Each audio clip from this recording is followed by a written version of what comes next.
En cette période de vacances, notre reportage à présent sur un type d'hébergement qui se développe. À la montagne, les résidences bétonnées au pied des pistes ne séduisent pas tout le monde.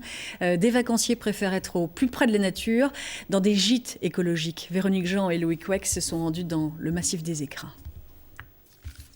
Les raquettes alourdies par la neige, le souffle est un peu court. Mais ici, pas de voiture. Ces touristes sont obligés de marcher un quart d'heure pour atteindre leur lieu de vacances, un endroit un peu particulier. Ce bâtiment il a été construit par un électricien spécialisé en énergie renouvelable qui en avait fait sa maison pilote. Je suis pas raccordé à EDF et donc je produis toute l'électricité qu'on consomme ici est produite par les panneaux solaires, par la turbine. Avec 7 heures d'ensoleillement en moyenne par jour dans le massif des Écrins, le site est idéal. Mais chute de neige oblige, les panneaux solaires et thermiques sont installés à même le sol et pas sur le toit, comme c'est habituellement le cas. Ancien conseiller économique dans une chambre des métiers, Jean-Claude Lagrange a eu un coup de foudre pour cet écogîte. Il l'a racheté il y a 3 ans, un changement de vie radical.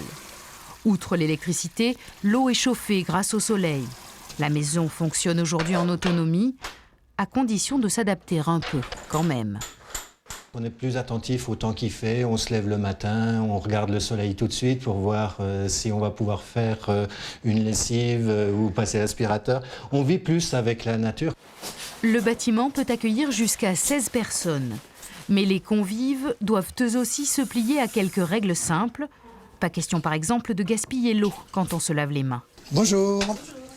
Des efforts pas si difficiles à faire, surtout en vacances. Quand on n'a pas toutes les contraintes du quotidien, là je crois qu'on peut plus facilement encore être sensible à sa consommation d'eau, à sa douche, à son lavage de dents et que ça coûte moins encore que dans l'année quand on a les contraintes du travail et le reste. Au-delà des vacances, le gîte peut aussi, pourquoi pas, donner des idées à certains pour construire leur future maison. Petite terrine au génépi. Avec du vrai génépi dessus pour ceux qui n'ont jamais vu de génépi. À l'heure du boom de l'écotourisme, ce type d'hébergement constitue une alternative aux barres d'immeubles qui défigurent souvent la montagne. On change de décor. Un nouveau